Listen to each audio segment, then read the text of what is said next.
My name is Donald. And if you've ever been in a relationship that abruptly fell apart, you'll want to stick around. You see, most men hear their spouses say, "I need space." They go into a panic. If you ever find yourself in this predicament, allow me to tell you something. You do not beg. You do not argue.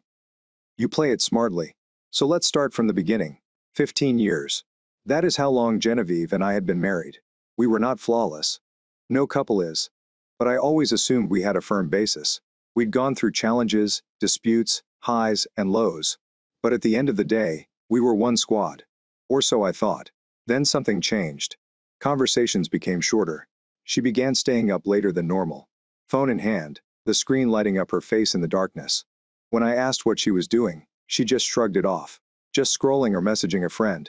At first, I ignored it. Everyone deserves their privacy, right? But while I watched, I observed she began chuckling at messages she refused to share with me. She began guarding her phone, tilting the screen away, and placing it face down on the table. There were nights when she'd get a text, and instead of responding immediately, she'd grab her phone and leave the room. That's when the unease set in. If you've been with someone long enough, you'll recognize when they're acting differently. I convinced myself that I was overthinking it. Maybe I was making a huge fuss over nothing. But deep inside, I knew better. One evening, she sits me down with a serious expression. I recall how she stared at me that night. We'd just completed dinner. She lowered her fork, took a big breath, and looked me dead in the eyes. "Donald, I'll need some room to find myself." My intellect processed the words instantaneously, but my body remained utterly immobile. No emotion, only a calm, sinking sensation in my chest, but I did not let it show. I simply nodded slowly and leaned back in my chair. "Space," I repeated, keeping my tone calm and almost amused. I tried not to sound upset or hurt, but mildly curious. If there's one thing I've learned, it's that the one who maintains cool has complete control. She paused as if she didn't expect me to take it so casually. That's when I realized it wasn't about needing time alone to ponder or midlife self-reflection. Something else was happening. That is exactly what my instinct told me. When your gut speaks, you listen. I inquired what she meant. Exactly. Did she require time alone in the house? Did she want to go anywhere? Did she feel overwhelmed? She gave me vague, meaningless responses. Things like, "I just need to figure this out." "Can you figure out what?" I paid great attention to her. She avoided eye contact. She fidgeted with her fingertips. Right then, I made a decision. I wasn't going to ask her 100 questions. She'd already chosen not to respond. No. Instead, I was determined to discover the truth for myself. People say, trust your partner. I recommend trusting your instincts. My instincts screamed at me. So in the days that followed, I began digging. Sometimes the truth is not buried deep. It is simply sitting there, waiting for someone to pay attention. First, I reviewed her phone records. Nothing insane. Just a quick check to see if there was a recurring number. Sure enough, one stood out. Over and over. Next, I browsed through her social media, paying close attention to the small details. Who liked her posts? Who was commenting? More importantly, who was she suddenly following? That's when I noticed it. Is this a familiar name? I hadn't heard this name in years. Her high school boyfriend. She dated a guy before me. The guy she used to talk about was like an adolescent love story that never had a proper ending. And now he was back in her life. At first I didn't panic. I persuaded myself it could be benign. Perhaps they just reconnected. But when I saw the messages, the extended discussions, the emojis, and the texts about pastimes, I knew they didn't belong in a married woman's inbox. I could have woken her up that instant and demanded an explanation. But I did not. I did not mention anything about what I found. Because when someone says they need space, they have already taken it. They made their decision long before they spoke it aloud. They only want you to agree so they can feel less guilty about it. But here's the deal. When a woman asks for space, she wants you to pursue her. She expects you to call, text, bring flowers, and ask what you can do to make things right. So I tried the opposite. I gave her the space she asked for. If she did not speak to me, I didn't speak to her. And when she spoke to me, I kept my remarks brief, polite, but remote. There's no frigid attitude, no passive aggressiveness, just controlled indifference. And since I wasn't wasting time begging for her attention, I concentrated on myself. First, stop at the gym. I hit the weights harder than I had in years. I was not doing it to impress her. I was doing it because it felt nice to devote my energies to something that would benefit me. Then I upgraded my wardrobe, bought some new, fitted clothes, and got rid of the old, worn-out items she never noticed I was wearing. Fresh haircut and clean shave, Every morning, I glanced in the mirror and saw a man who was not waiting to be chosen. But what is the best part? I renewed my social life. I resumed my social activities. Guys, I hadn't seen her in months, if not years, because I had been so focused on my marriage. I began accepting invites rather than making excuses. Friday night arrived. I was outside, not at home, wondering where she was. See, Genevieve had a small support system. Her friends, the ones she confided in, the ones who told her she deserved happiness. But those same women observed the change in me very quickly. When I ran into them, I wasn't the bitter, distraught spouse they had expected. I was confident, easygoing and unconcerned. I made jokes, smiled more, and kept the conversation light and entertaining. They took note. At first it was subtle. A short look, a lingering smile, and a casual, "Donald, you look great these days." The situation then escalated. Compliments sparked curiosity. You better believe she saw it, too. She noticed how they laughed at my jokes, and lingered in chats with me. Genevieve first appreciated her so-called freedom. She believed she had made the correct decision, convinced herself that she simply needed time to breathe, explore, and work things out. But the change in dynamics did not go unnoticed, and her exhilaration quickly changed to anxiety. She didn't expect the changes in me. She assumed I'd be sulking, waiting for her to return. I am desperate to prove my worth. Instead, I flipped the script. I'd gone on with my life. And that got to her. Her jealousy manifested itself first as subtle, modest, transient gestures that she attempted to conceal. But I saw it in the way she stiffened up when she noticed her pals chuckling around me and stroking my arm as they laughed at my jokes. Her best friends started being extra sweet to me, complimenting me every moment she got. I wasn't doing anything remarkable. I was just being myself, only better. And it was working. Genevieve noticed. And that's when it struck her. She was losing me, the exact thing she thought she wanted. Distance was now working against her. She couldn't control herself. One evening, while I was sitting in the living room, she came in and asked, "How was your day?" Just like that. Simple, casual, as if nothing had occurred. I did not offer her what she was seeking for. It was good. That is all I said. No details, no enthusiasm. Only a neutral response. I maintained a light, detached tone, polite but indifferent. I wasn't nasty or unpleasant, but I made sure she felt the change. She was no longer my priority. I saw it on her face. She expected more. She assumed that the tone of her voice would pique my interest and make me want to interact.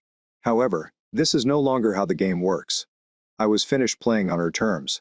That moment marked the beginning of her understanding. A few days later, she tried again. This time, she put forth effort. She started talking to me more. Not simply casual small talk, but actual talks. She asked about my intentions, commented on my appearance, and hinted that she was noticing the new me. Then came the date night suggestion. We should go out sometime. It's just us. Dinner, perhaps. I understood what she was doing. She was attempting to resume her normal routine. I expected to jump at the opportunity. But I wasn't going to make it that easy. I played it cool. I nodded. Perhaps. Let me check my schedule. That answer killed her. She expected me to accept quickly, happy that she was finally back. Instead, she had to deal with uncertainty. The same uncertainty she had thrown at me when she asked for space. Then came the dressing up. She began wearing the attire.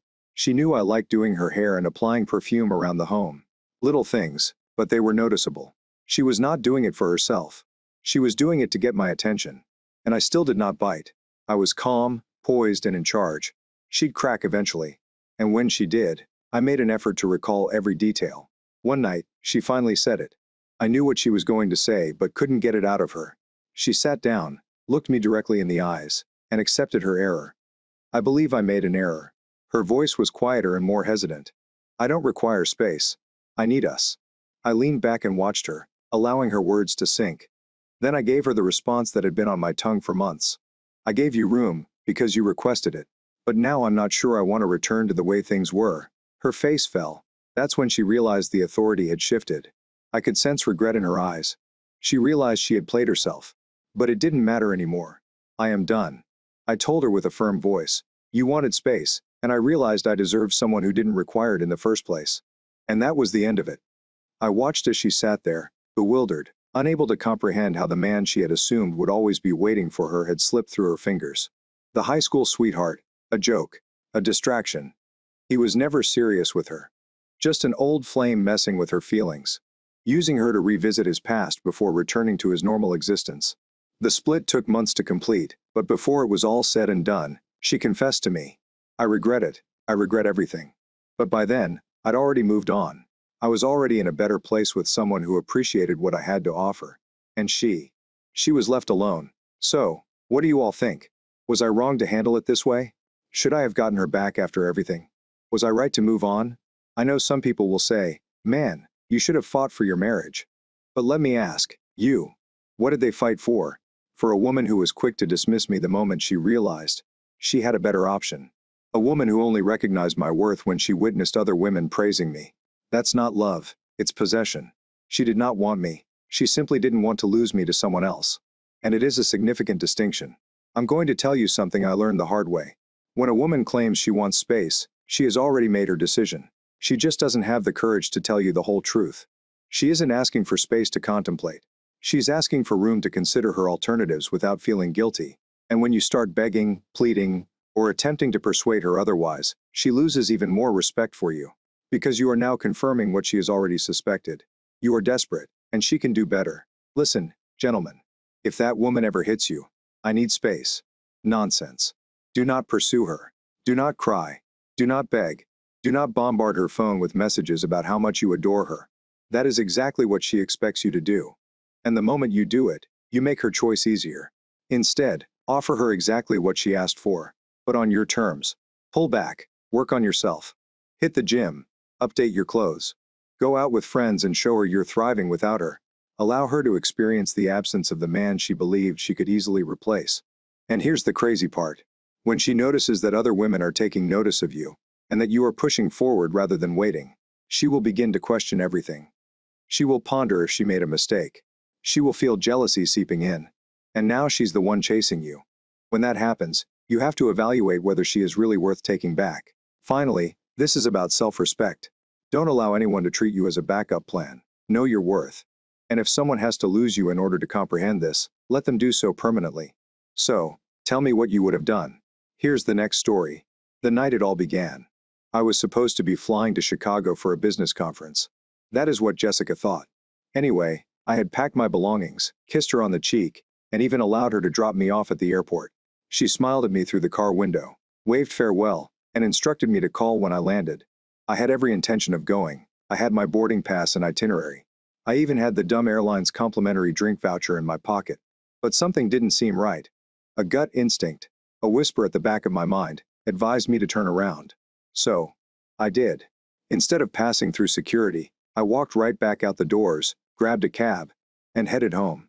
I didn't tell her I was coming back. I did not even check my phone. I simply needed to see something. Anything to show that I was being paranoid.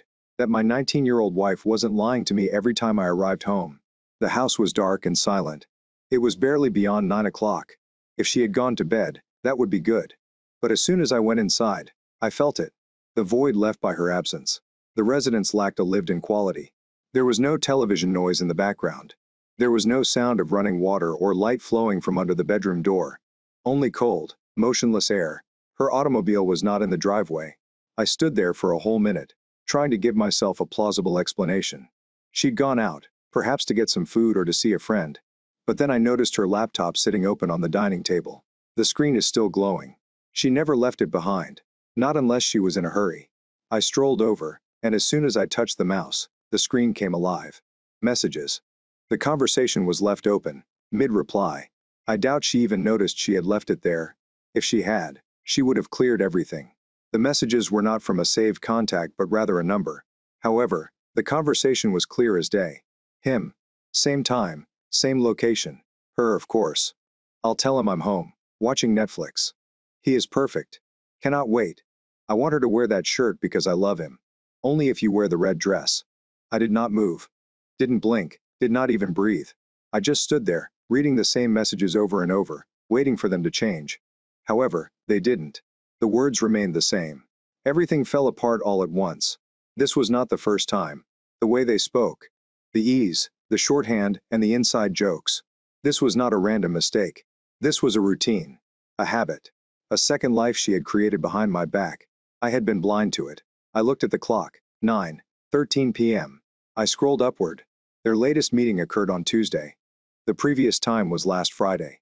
2 days per week. Each week. As I read more details, my own pulse hammered in my throat. Locations.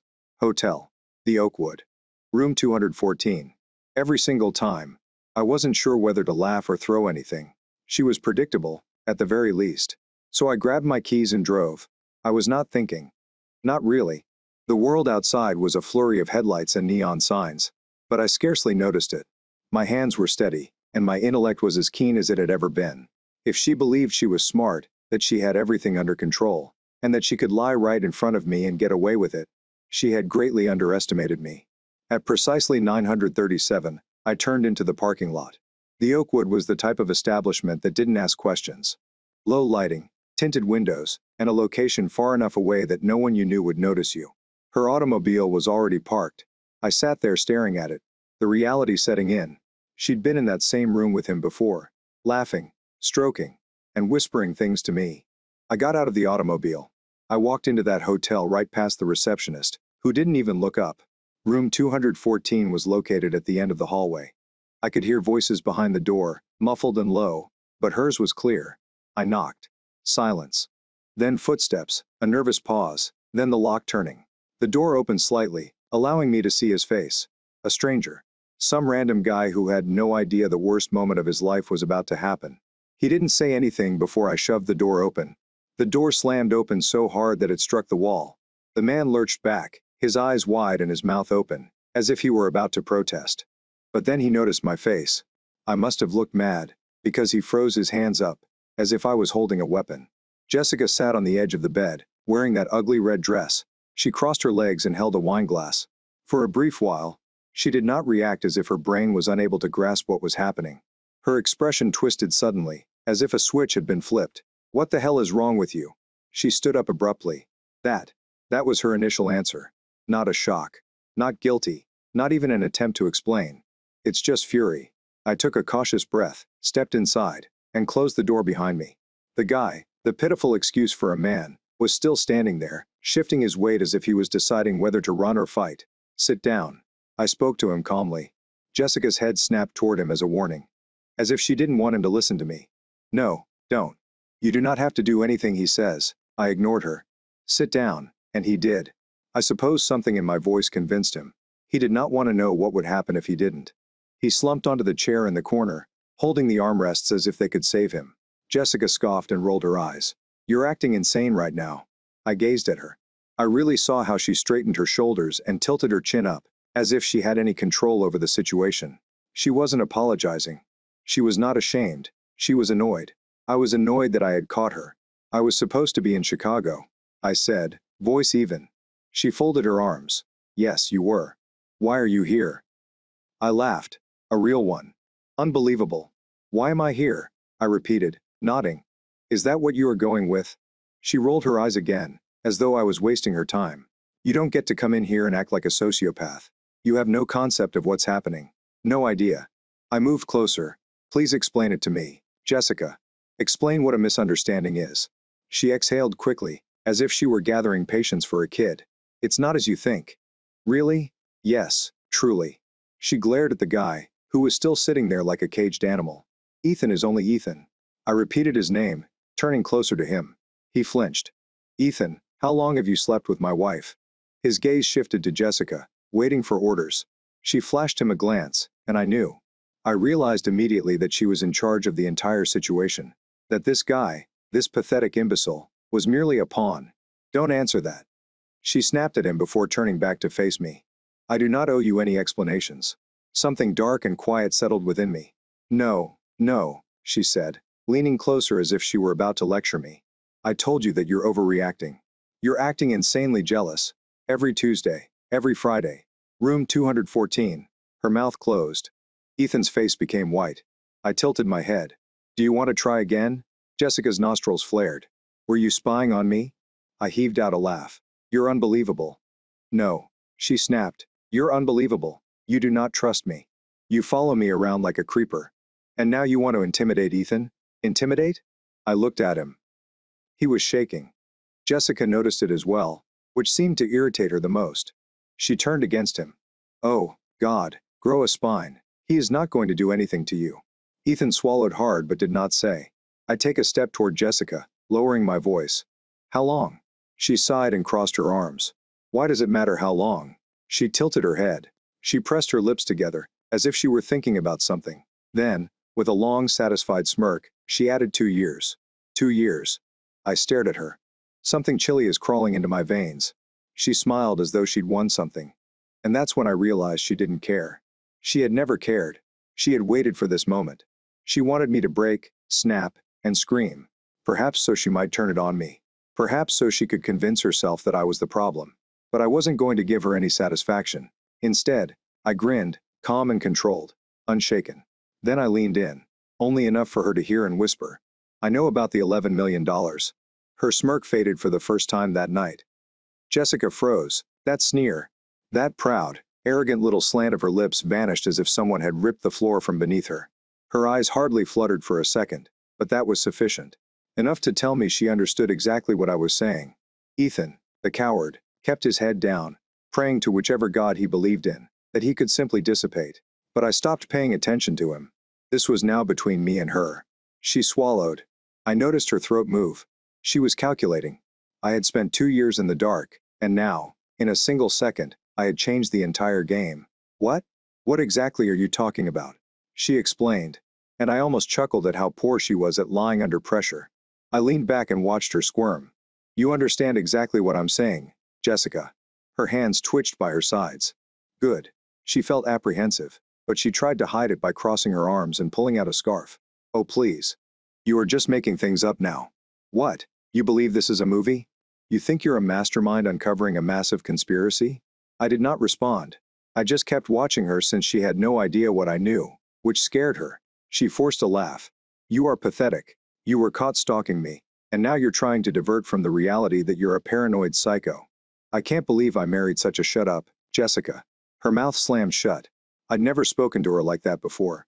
I took a step closer, just enough to see her pupils enlarge and hear the little catch in her breath. That money. I said in a firm voice. The money is mine. Every penny of it. She blinked. That's not right. Oh, it is. I smiled. Slow, deliberate. You thought you were extremely smart, didn't you? You assumed I was some ignorant businessman who would never notice a few missing numbers. He assumed I would be too busy working to even query why money was vanishing from the company's accounts. But here is the thing, dear. I leaned in. I had known for months. Her breath caught. Ethan squirmed uncomfortably in his seat. I nearly forgot he was still there. Jessica blinked quickly, attempting to recover and find an angle. But I could see worry creeping through her carefully crafted facade. She had not expected this. She was expecting rage, sadness, and screams for me to push Ethan up against a wall and fling punches. But she was not prepared for me to be in charge.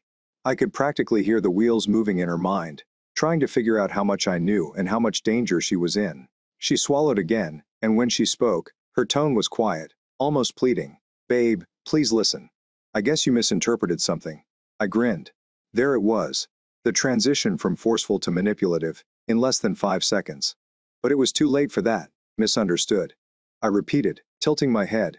Let's get this straight. You stole from me. I did not steal, and you've been sneaking away to see your little boy toy here. Stop twisting stuff you don't even understand. I ignored her, and what did you think? That you would finally leave me. Take half of everything. Run into the sunset with him. She flinched. Ethan looked up abruptly, as if he hadn't recognized the part. Interesting. Jessica whipped her head toward him, her expression hardening. Do not listen to him, sweetie. He's just messing with us. Baby, baby. I almost laughed aloud. Ethan frowned. Wait, what is he talking about? She clenched her jaw. He's just making it up. I really am not. I said, grabbing my phone from my pocket. Would you like to view the transfer receipts? Jessica turned pale. Ethan. I am suddenly incredibly interested. Look between us. Transfers? He repeated. Wait, what exactly is he saying? I smiled at him. For the past 2 years, she has been siphoning money from my business. Hundreds of thousands at one time. You did not know? His face plummeted. Jessica spun on me, her eyes filled with hate. You are absolute. I froze the accounts this morning. I moved in smoothly, watching her face contort. All of them. Silence. Complete, stifling silence. Jessica's mouth opened and then closed. Her jaw tightened so hard I thought she'd break her teeth. Ethan sat there blinking, his tiny world collapsing around him. I stepped back and adjusted my watch. So here's what will happen. Jessica clasped her fists at her sides. You cannot. Oh, I can, I said with a cheerful voice. You're going to collect your belongings and leave my house by the time I get home. No attorneys, no disputes, and no divorce settlements. Because if you oppose me on this. I held up my phone. I mail everything to the IRS. Jessica staggered back as if I had physically hit her. Ethan appeared to be about to get sick. I smiled. I hope you're happy together. Really? You're about to have nothing else. With that, I turned and walked out. But this was not over. Not yet. I walked out of the hotel with a sense of tranquility I hadn't experienced in years. Controlled.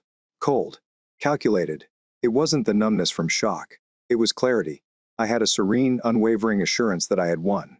Jessica and Ethan were still up in that room, scurrying, panicked, and separating in real time. I almost wished I could stay and witness the repercussions. Almost. But I had larger plans. My phone had already begun to ring as I got into my car. Jessica.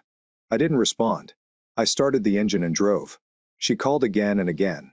I let it ring repeatedly, savoring the irony. For 2 years, she had neglected me whenever she was with him. And now she couldn't get me to pick up. By the time I arrived home, the calls had ceased. Instead, I received a text message. Jessica, we need to discuss. No, we don't. I entered the house, shutting the door behind me. The house was mine, not ours.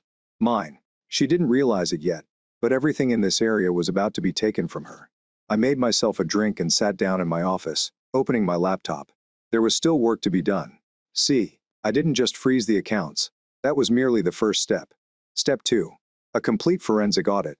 I got into my secure folders and retrieved everything I had compiled over the previous 6 months. She assumed I was unaware of bank transfers, emails, and even burner accounts. She'd been sloppy. So dang sloppy. At first I felt she had become arrogant. But now I've discovered the truth. She didn't expect me to find out. She perceived me as reliable, secure, and foolish. And that was the biggest mistake she ever made. I opened a draft email and began attaching files. My lawyer was going to love this. The next morning, I awoke to Jessica beating on the front door. I did not move. I did not rush to open it. I just lay there, staring at the ceiling, allowing her to scream herself hoarse. Open that darn door. Bang. Bang. You do not get to do this, you selfish, vindictive work of art. There it was. The genuine Jessica. The one beneath all the phony smiles and sweet nothings.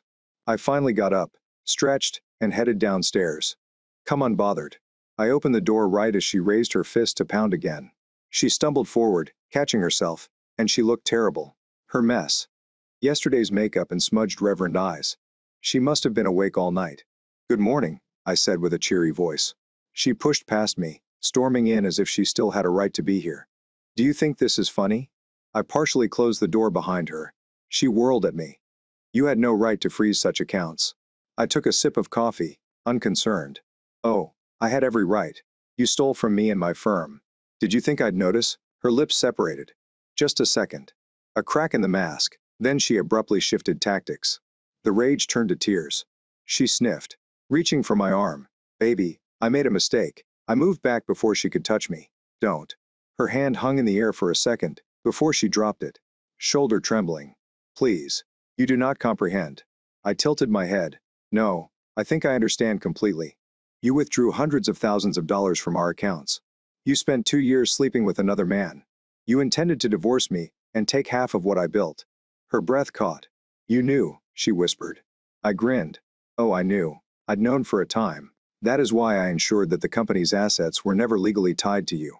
Her face became absolutely blank. I let it sink in. You thought you would bleed me dry, I replied, leaning on the counter. Take the money. Take the house. Maybe even take the kids. If you could spin it correctly. She blinked quickly, as if she were malfunctioning. We have joint accounts. Oh, you mean the accounts I've already emptied? Silence. Her respiration quickened. No, you would not. Won't I? I tilted my head. You don't know me at all, Jess. She lunged. Not at me, at my phone. I dodged effortlessly, catching her wrist. You can't touch my belongings anymore. She tried again, more desperate this time, but I was quicker. I pushed her back gently, and she tripped. Her breath came out in short gasps. This isn't happening, she said quietly, shaking her head. You cannot. I will not let you. You do not have an option. I replied simply. The house is determined by money. Mine. The corporation. Mine. She staggered backward, her entire body trembling. You cannot just leave me with nothing. I smiled. Cold. Cruel. That's where you go wrong, Jessica. You left yourself with nothing. Her chest lifted and sank quickly. Panic sets in. You're not thinking clearly, okay? We can discuss this. We can work it out. There is nothing to figure out. I approached the door and held it open. Now get the heck out of my home. She simply remained there, paralyzed for a moment. She did not beg, as I had expected. Jessica never pleaded. She calculated. And right now she was trying to figure out how to get out of this. But she refused. Not this time. She became slow and stiff. She walked by me to the door just as she stepped outside. She paused. She did not glance back, but her tone was cold. Sharper than ever. You're going to regret this. Then she walked away. I saw her leave. The weight has lifted off my chest. No, Jessica. You're the one who will come to regret this. Because I wasn't finished yet. I paused at the doorway, watching Jessica storm down the driveway. She did not turn around. She did not beg. That was not her style. No. Jessica was the type of lady who would wait. Who conspired? She was already plotting her next move. She was already imagining the story. I was the villain now. The aggressive, domineering spouse who had left her bankrupt after a simple mistake. I almost admired their audacity. Almost as soon as her automobile vanished from the street, I closed the door, locked it, and sighed. It's time for the final phase. I walked back to my office and sat down at the desk. My laptop was already open. The emails are already composed. All it took was one click. The first email was addressed to my lawyer. Subject: proceed with the divorce filing. The second went to my company's finance department. Subject: immediate audit and thorough investigation of unlawful transactions. The third. That one was a bit more personal. I opened up a dedicated email thread. Jessica had no idea it existed. One she would never have considered looking for. Subject: to whom? It could be related to fraudulent behavior in my business. This email was sent straight to the IRS. Jessica felt she was intelligent. She thought she could siphon money, switch accounts, and cover her tracks, but she wasn't careful enough. She had left just enough clues for me to connect her to the financial problems. And now? She was about to receive a very bad surprise. I pressed send. And then the noose tightened around her neck. By the time the sun went down, I was sitting on the back patio, with a drink of whiskey. I feel lighter than I have in years. The home was peaceful. No phony apologies. No passive-aggressive remarks. There are no hidden texts flying during the night. Just silence. Then my phone rang. Jessica. I let it ring. Then, a second later, another call. This one from Ethan. I raised an eyebrow. I said, that was interesting. I didn't expect to hear from you. There was a pause, a sharp inhale, and his voice became wavering, confused, and defeated. She lied to me. I took a sip from my drink. Leaning back. Yes, she does that. Another pause. She said she had money. He murmured. She informed me she had a plan and that we'd be all set. But he paused, exhaling sharply. There is nothing. She owns nothing. I smiled. Perfect. I remained silent, letting him stew in his own anguish. I was curious to see how far he would unravel. You took everything from her. He eventually spoke, his voice barely above a whisper. She is losing her mind. I hummed an answer. Could he swallow? She claimed she will fix it. That she had something on you. I still had something on me. She refused to state what he conceded promptly. He seemed scared. He'd already said too much. Just that you were not going to get away with it. So, was this her game? She wasn't telling the truth. Making threats in the hopes that one of them will make me sweat. I was hoping for a slip up. I chuckled. Let me tell you about Jessica. I spoke while swirling my drink. She constantly has to be the sharpest person in the room. And when she's not, I took a sip and enjoyed the warmth that crept through my chest. She lashes out. Ethan breathed sharply. She said she'd be back. That grabbed my attention. She's what? She's coming back. He repeated, his voice becoming increasingly panicked. She stated that she would not leave without a struggle. You owe her that. A tremendous crash happened in front of my house. I lowered the phone, my pulse racing, and then I heard Jessica's furious and unhinged scream from the other side of the front door. Open the door. You, son of a bitch. Jessica was back, and she was angry. The crash came from the front porch. Something shattered. Glass. A potted plant. I didn't care. What mattered was the utter wrath in her voice and the way she pounded on the door as if she was about to smash it down. I abruptly ended Ethan's call. He no longer served any purpose for me. Another bang. I know you are in there, you coward. Open that darn door. I did not move. I let her scream. Allow her to embarrass herself. Neighbors were likely watching from their windows, phones in hand, ready to capture the suburban calamity in real time. But Jessica was not thinking about that. No, she was losing it. She was usually so careful and composed. She preferred to control the narrative. But not tonight. Tonight she was falling apart. Another bang. Then came the sound of something crashing against the door. Was she kicking something? I sighed and stood up. It's time to finish this. I made my way to the front entrance, taking my time, and not rushing. When I finally pulled it open, she nearly fell forward in mid-swing. Jessica appeared wild. Her hair was a disaster, her makeup was smudged. Her breath was coming in fast, irregular bursts, and her eyes became bloodshot. Curious. Desperate. Her hand was bleeding, with a little cut on her palm running down her wrist. She must have damaged something on the porch during her outburst. Jessica, I said, my voice cool, steady, and unimpressed. You are embarrassing yourself.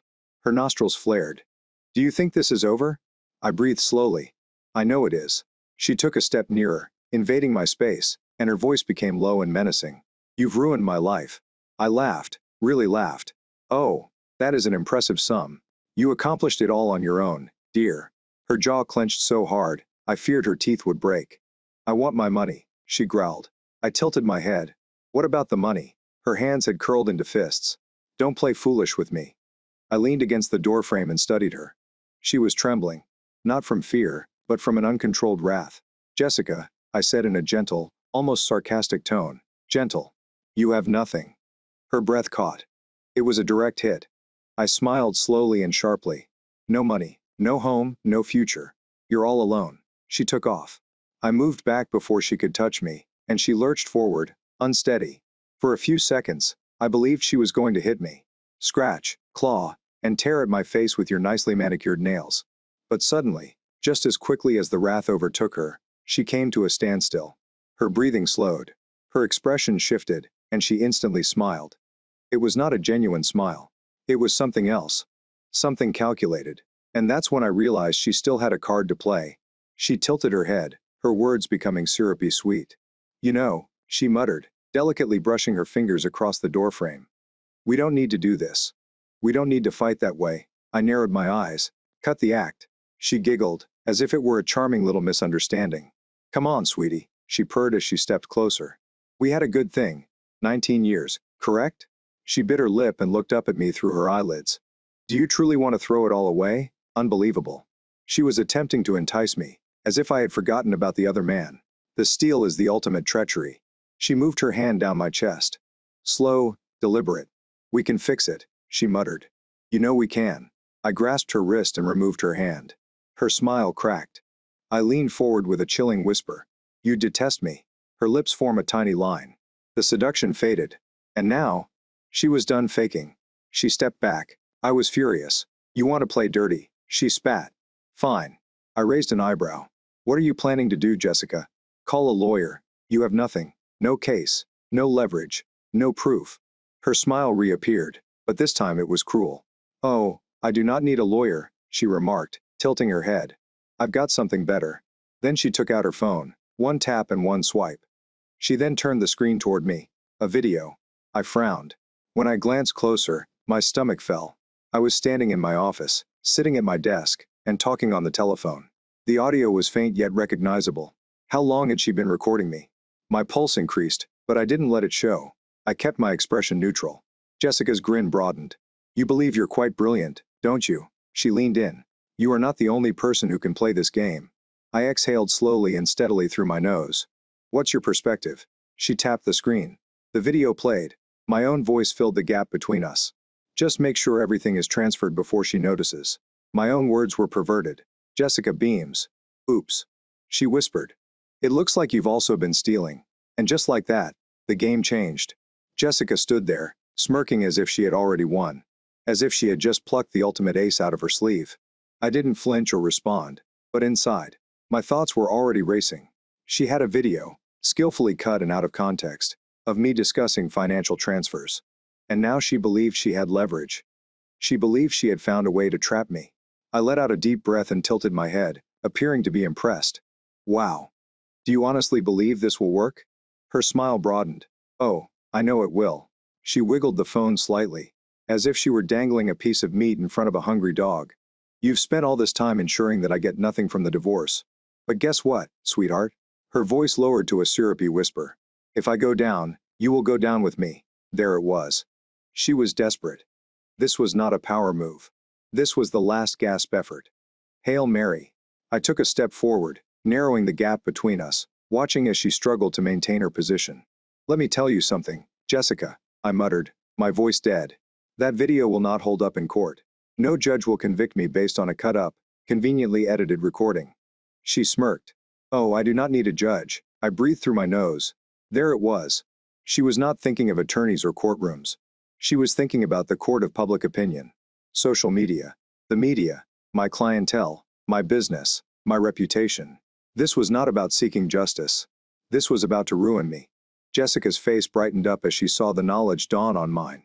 Oh, she can. Now you understand. I clenched my jaw. Calculation is not an act of wrath. She thought she'd cornered me. But Jessica had never been good at strategizing. She was very reactive and passionate, and she'd already made a key error. I nodded slowly, pretending to think. All right. She blinked.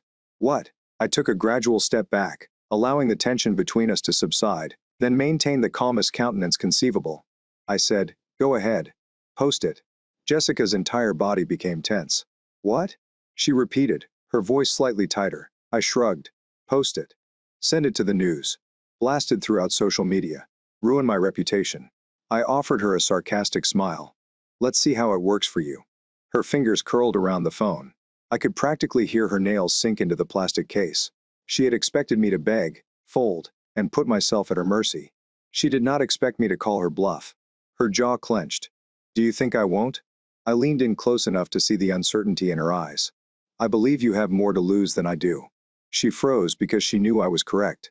The IRS would go after her like a pack of wolves as soon as she aired that footage. And the audit, which was already started, was going to reveal everything. This wasn't only about me anymore. She was implicated. Her name appeared on far too many records. She may have felt she was clever, but she remained committed to the crime. And if she began slinging mud, she would be right in the splash zone. Jessica gulped. I noticed her hands shake for a fraction of a second. I smiled. Yes, that is what I thought. Her lips parted as if she intended to say something, but she didn't. I took a step back and gestured toward the open door. We are done here. She did not move for a single second. I expected her to make one last desperate attempt, but instead, her mask crumbled, revealing pure, seething anger rather than rage or manipulation. Do you think you have won? She muttered, her voice quivering with wrath. I breathed gently and gave her a short, pointed smile. I know I did. She stood there, her chest rising and falling too quickly and unevenly. She turned and walked away without saying another word. I watched her get into her car, hold the steering wheel so tightly that her knuckles became white, and then drive away. But even before she disappeared down the street, I knew this wasn't over. Jessica was not done. She was going to attempt one last thing, and I was going to be prepared. Jessica was currently gone.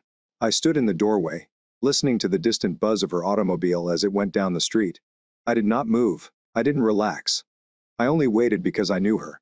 She was not the sort to walk away and admit defeat. No, Jessica was dangerous when confronted. She would return with something. The only question was, what? I went back inside and locked the door behind me. My pulse remained steady, and my breathing was controlled, but my mind raced.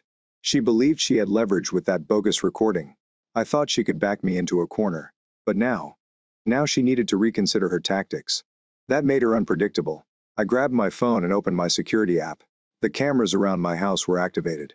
Every entrance was covered with motion sensors. If Jessica tried anything tonight, I would know. I browsed through my alerts, expecting more missed calls and angry texts. But what I discovered made my stomach churn. No number. Keep an eye on your back. I stared at the message. No name, no context. Just a thinly veiled threat in my inbox. I breathed gently and rubbed my jaw. Jessica did not send this. She was many things, a liar, a manipulator, and a walking disaster. But she was not subtle. She enjoyed confrontation. She preferred control. She wouldn't send an anonymous threat, so this was someone else. Someone is on her side. I clicked on the number, no caller ID or previous messages. I smirked. So she had a backup. I scrolled again. Another message came up. Unknown number. You honestly think you can get rid of her so easily? I sat down and exhaled through my nose. Okay, let's redesign the board. I had imagined Jessica would return on her own, doing something desperate. Perhaps it's a legal stunt or a social media slander campaign. But now I knew she had help. That changed everything. I got only 2 hours of sleep that night. Not because I was afraid. Not because I was concerned. Because I was waiting for Jessica's next move. And she did not disappoint. At precisely 7:42 a.m., my lawyer called me. I responded promptly. Talk to me. He exhaled. Jessica's lawyer has just faxed over an emergency petition. I grinned. There it was. The despair. What is she claiming? I inquired, stretching out my legs. That you were financially abusive? He stated dryly that you separated her from her legitimate marital assets. They have illegally frozen her accounts and are attempting to deprive her of everything. I laughed. That is cute. There is more. I stopped laughing. Go on. He paused. She is also claiming emotional suffering and worries for her safety. I paused, blinked once, and sighed. Of course she is. Jessica was playing the victim card. She realized she couldn't win a money war, so she shifted gears, portraying herself as a wronged, fearful woman in need of protection from her erratic husband. I should have seen it coming. She's asking for an emergency restraining order, my lawyer explained. She says you threatened her last night. I scoffed. I told her to leave my house. She is clearly manipulating it. I ran my hand down my face. Is there a hearing this afternoon? The judge expedited the process. I closed my eyes for a second. Jessica worked quickly, and so did I. I took a deep breath. All right. Send me everything. I will be there. 3 hours later, I was seated in court. Jessica sat across from me with her lawyer, a prissy little man dressed in an overpriced suit who kept whispering to her as if she were some fragile, delicate thing.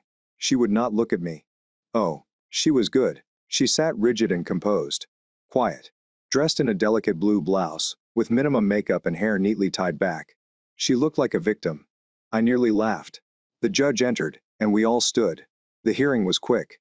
Jessica's lawyer went first, telling a bogus sob tale about how she had been cut off, financially isolated, emotionally tortured, and now dreaded revenge. She has grounds to suspect that her husband is watching her, controlling her every move, and attempting to compel her into quiet. The lawyer spoke, his voice filled with concern. Your Honor, she is really concerned about her safety. Jessica sniffled on cue, which was Oscar-worthy. The judge turned to my attorney. Response. My lawyer stood. Your Honor, this is an obvious attempt to game the system. Miss S. Carter was caught having a 2-year extramarital affair while actively embezzling money from our client's business. The accounts were legally frozen owing to fraudulent behavior. Regarding the purported threats, there is no evidence to back them. Mr. Carter has not harassed, stalked, or threatened violence. The judge turned to Jessica. She bowed her head, her voice shaking. He is lying. She looked up at me, and for the first time since I walked in, I saw it. The glimmer of terror. She realized she was losing. Still, she drew her final weapon. She picked up her phone. Your Honor, I have a recording. There it was. The ace she believed would ruin me. She hit play, and the courtroom filled with my voice. Just make sure everything is transferred before she notices. Jessica's lawyer turned smug. The judge listened with an unreadable look. Then the recording ceased. Silence. The judge sighed and rubbed his temple. He then looked at Jessica's lawyer. Do you have the whole, unedited version of this recording? Jessica froze. Her counsel moved. The judge interrupted him, saying, This is the most important information to know. He turned to face Jessica. Have you got the original Ms. S. Carter? Jessica did not respond because she did not have it. And with that, the case fell apart. The judge breathed and turned to me. Mr. Carter, do you intend to maintain communication with your wife? I smiled. No, Your Honor. Then the request is refused. Jessica inhaled hard. Her lawyer stiffened, but the situation was over. The gavel came down. Bang. Jessica had lost her eye. I wasn't finished yet. Jessica sat there, motionless. The courtroom had already begun to clear. Lawyers packed their belongings, and the judge disappears behind his chambers. But she was not moving. She froze because she had lost. She had used every tactic she knew. She was faking tears. I played the victim and even attempted to frame myself, but nothing worked. I stood slowly, adjusted my jacket, admiring her body's complete immobility and the way her fists tightened on the table. I'd won, but she still had one move to make. I was about to walk out of her life for good when she abruptly stood up from her seat. Wait. I paused. I slowly turned to face her. Her lawyer was muttering something to her, attempting to bring her back down, but she ignored him. She was shaking now, but not for terror. From fury. "This is not over," she screamed in a low voice that only I could hear. I smiled. Calm, controlled. "It is." Her breathing shuddered. She moved closer. "You think you ruined me?" she whispered. "Do you believe I have nothing left?" I arched an eyebrow and let my silence speak for me. Her lips curved into something wild. She spat. "You were never supposed to be rich. You were never supposed to hold power. You are just a dull, predictable little man who got lucky. And you know what? That money." She tilted her head, her eyes sparkling with something almost insane. "You had no idea it existed until I came along. I just watched her. Allow her to burn herself out." "You don't deserve it," she said, shaking her head. "You do not deserve any of it." This was intriguing. She was not simply upset about losing the divorce. She was upset that I had achieved any success at all. I had established my company before her. I had secured my money before she entered my life. But she believed I owed her anything. Jessica had always viewed herself as the primary character. She believed she was responsible for my achievement, despite the fact that she made no contributions. And now? Now she had to confront the truth. She wasn't getting a dime. I took a long breath and stepped in closer. I did not need to raise my voice. I did not need to disrespect her. I only needed the truth. "Jessica, you are leaving this marriage precisely as you entered it." I smiled with nothing. Her face broke. Just a second, and then complete loathing. I witnessed the precise moment she realized she had no more moves left. Jessica had lost the house, the money, and me. And now she'd lost control.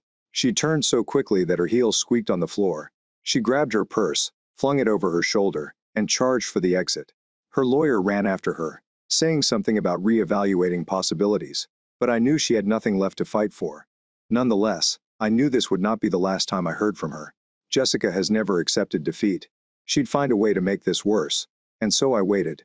That night, she made her last mistake. That night, I sat in my office, waiting. Jessica was planning to do something stupid. She was not the sort to accept defeat and go away meekly. No.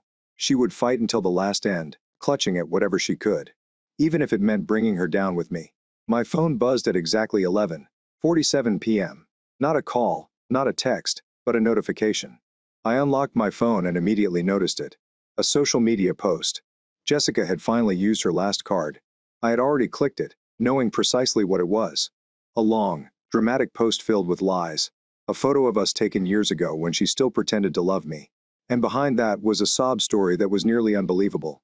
19 years of effort, love, and dedication. Only to be betrayed. Only to be discarded. As if I were nothing. My husband, the man I've dedicated my entire life to. The man I supported through every adversity has transformed into someone I don't recognize. A cruel, uncaring monster has left me with nothing. No home, no money, and no future. I nearly laughed. She'd twisted everything. She painted herself as the victim, making it appear as if I abandoned her out of cruelty. And finally, at the bottom of the post, the final touch, what made my blood boil? A link to GoFundMe. Me. Jessica begged for money. Not only from friends and family, from strangers. She'd weaponized sympathy. Hundreds of comments had already poured in. "This is dreadful. No woman deserves this. Stay strong. Queen. We are with you. Men are trash. I just donated $50. I tightened my jaw while scrolling, watching her falsehoods spread like wildfire. This was not simply damage control. This was wartime. So I finally did what I had been wanting to do all along. I sent one final email. By the morning, everything had changed. Jessica's GoFundMe page was no longer available. Her social media accounts were locked. Her post had disappeared. And the reason? The IRS. As the news broke, I leaned back in my chair and sipped my coffee. Jessica was under federal investigation. Her fraud, embezzlement, and financial crimes had caught up with her. I had sent every document, transfer record, and suspicious transaction immediately to the authorities. And they had moved quickly. She wasn't simply broke anymore. She got screwed. By lunchtime, her lawyer had called, warning her and worried. She attempted to phone me around 3 p.m., and by 5 p.m., a warrant for her arrest had been issued. I stood at my window, watching the police car pull into her driveway. She had nowhere else to run. She had no money and no assistance. There's no way out. I saw when she realized it was done. Her body froze, and her hands shook as she attempted to argue with the cops. There was nothing left to dispute about. They handcuffed her. Jessica vanished suddenly. I sighed softly while glancing at the vacant street. No more screams. No more manipulation. No more games. My life was finally back in my hands after 2 years. And I sat down at my desk, checking my bank account, my company's finances, and my future. I smiled. Jessica assumed she was playing chess, but she was never the queen. She was simply another pawn in the game. Was always mine.